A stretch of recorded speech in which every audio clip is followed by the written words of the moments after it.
So Derek asked me to maybe set the debate a little bit in the Irish context and maybe just talk about some of the choices that might exist for policymakers around, the potential establishment of a mayoral office for Dublin, what kind of geographical mandate, what kind of spatial mandate the mayor might have, and what might be some of the choices in that respect. The functions that have been alluded to both by Colin and A as well, drawing on international experience. And maybe what some of the more political considerations, again, some of that has been touched on as well, in terms of some of the potential issues around, firstly, making a decision on this particular suggested initiative around our local government system, and maybe even potential obstacles that might exist as well. So I suppose just in terms of I want to just very briefly set the context in terms of what I characterise, I suppose, as an on-off debate here in Ireland over, broadly speaking, the last 2 decades or more. This issue has come up, resuscitated, goes away again for a few years, and then comes up again. So we've kind of gone hot and cold on the exercise, never actually gone as far as putting it into place, but maybe sort of tracing some of the features of some of the proposals in the domestic context that have been made. Very briefly to talk about different executive models that might exist, to say spatial scale, geographical mandate of a mayoral office, some of the responsibilities that the mayor might have, and then I suppose looking at the different stakeholders and potential decision makers around this issue. So without doing a big long history lesson, we can, in terms of more recent history anyway, trace, I suppose, some of the more recent proposals around a Dublin mayor to the reorganisation of the local government structures in Dublin. So the splitting up of the old Dublin County Council into 3. There were suggestions made by some political parties at that time that maybe we needed a mayoral office to serve for more than one term to provide a Dublin-wide perspective. So if we were going to go down the road of having 4 local authorities in the county of Dublin, so to speak, the city and the 3 new county councils as it was back then, maybe we needed a sort of a Dublin-wide perspective, a mayoral office to give a Dublin-wide perspective. The 2001 Act has been mentioned as well, the provisions within that dealing with a directly elected mayor for every county and city in the country, for 34 as it was then. So Dublin City plus the 3 other Dublin county areas, county councils, Fingal, Dunleera, Down and South Dublin, we're going to get a directly elected mayor under that legislation. No additional powers, nothing was specified at least in the law. Minister at the time made a lot around, a higher visibility for the office, greater legitimacy coming through direct election, but no actual additional powers provided for. One interesting feature, I suppose, of the 2001 provisions was term limits. No individual could serve more than 2 consecutive terms as mayor, that is 10 years in total. So that was, I suppose, an interesting feature, some debate about that at national level recently. So we know those provisions repealed in 2008. I might talk a little bit about potential reasons why. The Green Paper in 2008 proposing a single directly elected mayor for the 4 Dublin local authorities. That actually manifesting itself through a bill presented before the Oireachtas in 2010, which set out largely, I suppose, strategic powers, whereby the mayor would adopt a Dublin-wide strategic framework in areas like land use planning, housing, transport, waste and water, but that operational responsibility for the delivery of those services would remain with the 4 local authorities working within that strategic framework. That bill never passed into law. The Dáil fell in 2011, wasn't resuscitated then by the subsequent government. Instead we had putting people first. I suppose the tone of that document, pretty apathetic, non-enthusiastic perhaps about the idea of a Dublin mayor, but did, as I mentioned, put in place this 2-step or arguably 3-step process, that this forum or colloquium of councillors from the 4 local authorities would have to put together a set of proposals. They would have to adopt a resolution within the 4 to approve those proposals. That would then go to a plebiscite, and then it would go back to the minister to legislate. And And the forum then came up with a set of proposals suggesting a much stronger executive role for a directly elected mayor, again for the 4 Dublin local authorities, in housing planning, waste, transport, community policing, traffic policing, fire service, economic development, tourism, and then a strategic role, again, sort of setting a strategic framework in areas like healthcare, education and water. So I suppose envisaging, a much stronger role for a Dublin mayor in terms of that set of proposals.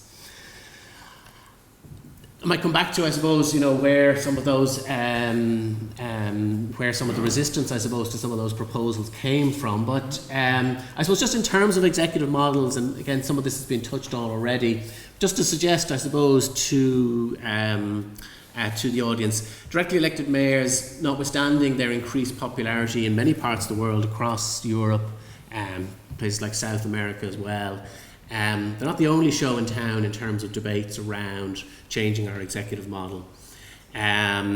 Just to take one issue with what something Colin said, I've mentioned there, de facto, we've got de facto directly elected mayors in places like France and Spain. And as you say, you're correct in the sense that in Spain, the council still chooses the mayor, but the nature of the party list electoral system is, that voters know that if I'm voting for party A, for example, I'm effectively voting for that candidate's top listed individual as their candidate for mayor of the area. So if that party wins enough seats on the council, well, then that individual is going to be mayor of the council. So I suppose it's a sort of a blended, sort of a legally not directly elected, but I suppose voters, are conscious of the top listed candidates on party lists because of the electoral system there. I suppose another option would that's been used in fact many of the local authorities in England that don't have directly elected mayors, and also in countries like variants of it exist as well in the Netherlands and Denmark as well, a cabinet system. So much like we do at national level here in Ireland, we elect 158 members of the Dáil, and the Dáil then in turn, or a majority within the Dáil, then elect 15 people to run the country who sit in cabinet. And a similar system can operate, I suppose, at local level, where you have in effect executive councillors, a small subset, executive powers being vested in not one individual but a subset of the council. So effectively you've got executive councillors. In some countries they call them aldermen, so we could resuscitate that title, dormant since 2004 local elections here in Ireland. And you've got backbench councillors. So it's another model that's been used. And as A mentioned, the council manager system increasing in popularity in the US. We hear a lot about the very, very big cities in the United States, because especially about directly elected mayors, because the very big cities like New York and Chicago and Los Angeles and the like, they tend to use the directly elected mayor model. But actually most cities in America now use the council manager model, not that unlike what we have here. So where staffing responsibilities are devolved to a manager, to a city manager, where city manager is responsible for providing services within a budgetary framework established by the council. In some cases in New Zealand and in many US local authorities, that coexists with directly elected mayors. But I suppose the distinction is that the manager is responsible to the council as a collective body rather than to the individual mayor. So there is a sort of a blend at work there, where you do have that council manager system coexisting with directly elected mayors. Just then, in terms of the geographical mandate and some of the options that are available around, the spatial size of a mayoral office, I suppose in a sort of ascending order, you have sort of the Dublin City Council area. That was what was envisaged of the 2001 Act. Given the week that's in it, what might popularly be called the GAA Dublin, the True Blue Dublin, so to speak, which might, I suppose, be the most natural way in which people might think about the mandate of a Dublin mayor for many citizens. And again, I suppose that was the area that was envisaged under the Green Paper in 2008 and indeed the 2013 proposal from the Forum. We could look at a planner's exercise, so look at commuting patterns, look at a threshold above which, a certain proportion of people in areas commute into Dublin City on a daily basis.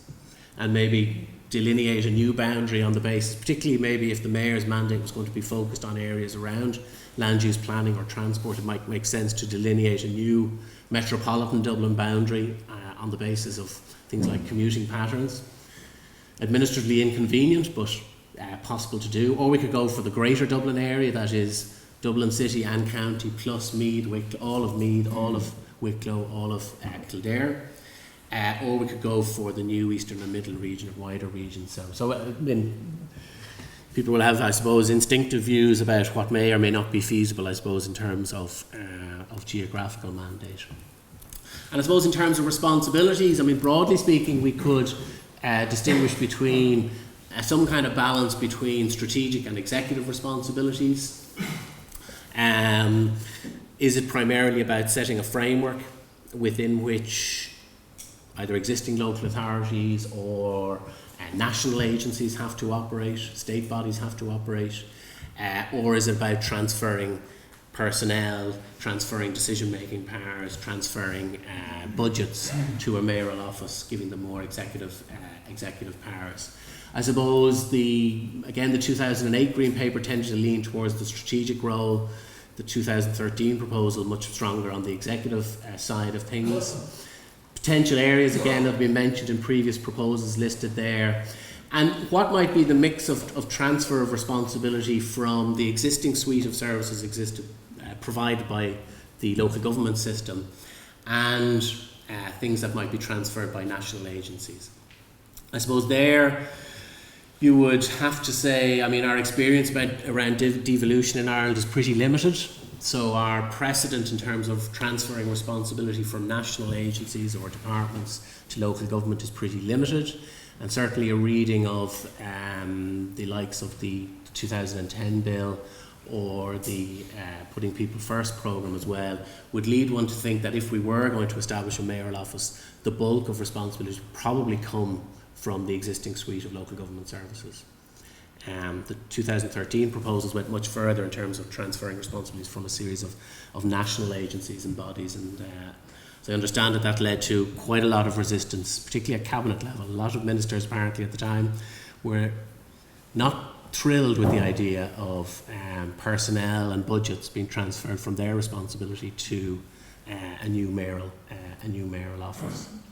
So I suppose that just leads me to sort of a final point around, some of the stakeholders.